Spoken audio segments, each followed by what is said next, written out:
Are you tired of posting jobs that either attract no one or maybe a little bit worse, all the wrong people? Well, what if with just a few simple tweaks, you could ensure your job postings speak directly to the talented candidates while filtering out poor fits? It is possible.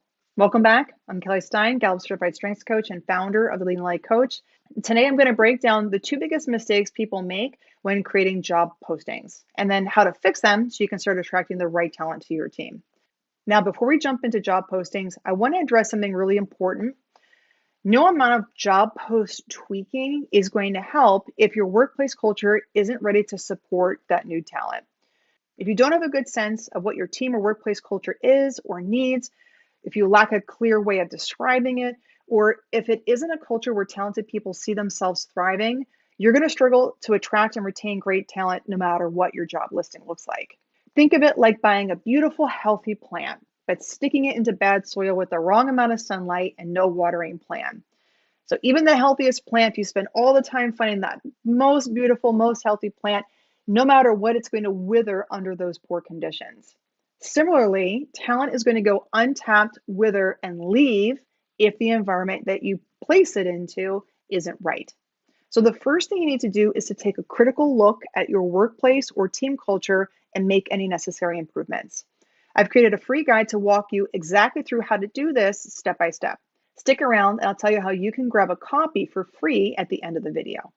Okay, now that that's clear, let's talk about job postings.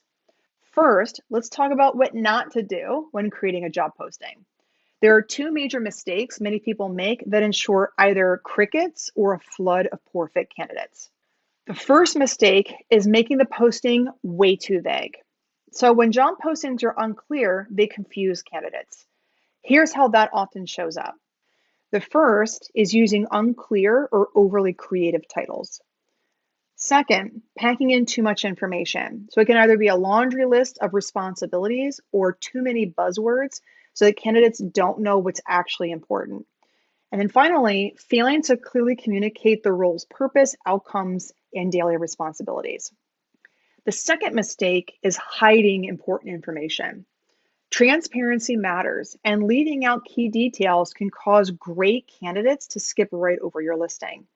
Common examples include omitting critical details like deadlines or work expectations, not highlighting your company or your team's culture, values, mission, or even basic information like salary ranges, ignoring mobile friendliness, right? So most candidates job hunt on their phones. So it's important that wherever you end up posting your job listing, that it shows up well on a mobile device. So let's look at an example of what not to do. I, for ethical reasons, chose not to use a real job posting. So this is a job posting I kind of made up, but it is reflective of some real job listings and postings that are out there. Job title, Marketing Ninja Wanted. Job description, join our awesome company as a marketing ninja. We're seeking a dynamic individual to handle various marketing tasks and help us grow. If you're a self-starter who thrives in fast-paced environments, we want to hear from you. Responsibilities include manage social media accounts, create content, assist with marketing campaigns, perform other duties as assigned. Qualifications, bachelor's degree preferred, experience in marketing, strong communication skills, familiarity with social media platforms.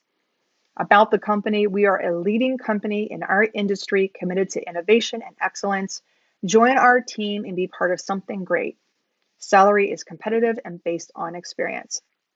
So you can probably see that this posting is so vague that it's impossible for a candidate to understand what's expected, or even if they're qualified or interested, or what the company even is. Now, to attract the right talent, you want your job postings to be specific and transparent. Specific means that you use a clear, straightforward title that accurately reflects the role. Break down responsibilities and skills into concise bullet points using bold headings to make sections stand out. Separate essential and preferred qualifications so that candidates know what's a non-negotiable versus a nice to have. Write inclusively to appeal to a diverse audience of candidates. And finally, ensure that the posting is mobile friendly. Many candidates, as I've said, apply from their phones. The easier they can see it on their phone, the more likely it is that they are to apply.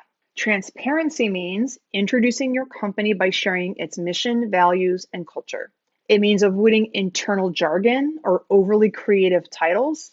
So instead, just stick to industry standard terms for better searchability and also understandability on the part of potential candidates. Be upfront about salary ranges, benefits, and unique perks. So these matter to candidates and will stop them from just scrolling right past your listing. Highlight what makes your workplace special, like team dynamics, growth opportunities, or work-life balance. And finally, keep your postings updated and reflective of the role as it evolves. As soon as you fill a spot, pull that listing down. On top of that, here's a note on DEI programs and job listings. The recent Supreme Court ruling on affirmative action affects how you can talk about DEI programs in your job listing. You can't include language about hiring specific percentages of any gender or race by a certain date, but you can still highlight your commitment to diversity and inclusion. So, for example, you could talk about your culture's values around equity, belonging, and supporting people from all backgrounds. So, focus on the principles and practices that make your workplace inclusive rather than specific demographic goals.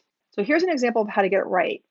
This posting is for a real team I've worked with, but I've changed the names to maintain their confidentiality, but it follows all the best practices. It's a long job posting, so I'm not going to read the whole thing, but I'll highlight some key points. So starting at the top, you've got a clear job title that makes sense. You know where the job is located and what options are available for location. You're also seeing what the salary range is. So that's nice and clear. As we get down into what you'll do, so this is speaking pretty clear to what the responsibilities of the role would entail, not in language that is talking about what kind of person the candidate should be, but instead describing what the person will be doing on a day-to-day basis. CliftonStrengths demonstrates to us that the same exact task can be done using a number of different talents. It can be done in different ways. So you are excluding valuable candidates when you are describing a certain way to do something. So for example, we're looking for a self-starter. Would not be a good way or a good thing to add in here. Instead, saying something like managing timelines, resources, and approvals for new research studies is giving the actual actions the person will be expected to do. And then in the interview process, you get to learn what talents are in play for this person that would help them accomplish that or possibly not accomplish that. So important to talk about what the person will be doing, not who the person has to be. Coming down a little bit more, some clear information about what they're looking for as far as experience and credentials. Coming down further, this is an example of their EVP, their employee value proposition. So this is outlining, why you want to work for this organization. What value will it bring to you as a person? Also, what value will it bring to you in your career? Jumping a little bit further is good language to talk about DEI programs. So talking about it in a bigger context and a more general sense rather than using percentages and demographic goals. And then finally, and I actually forgot to say this previously, but there's a clear instruction on how to apply for the job. Some sites where you put your posting, that will be obvious. There'll be a button there for them to click or something, but if it is not, and even if there is a button, it's a good idea to alert them to exactly how to apply for the position so there's no confusion there. So the first step to creating a great job listing is to clarify your organization's culture, improve it if needed, and articulate it in a way that attracts top talent. My free guide, A Strength-Based Leader's Playbook to Attracting Top Talent, walks you through those exact steps. You can click the link in the video description below to grab a free copy for yourself right now. And thank you so much for watching. If you found this helpful, don't forget to like, subscribe, and comment below. I would love to hear your thoughts on crafting great job postings. See you next time.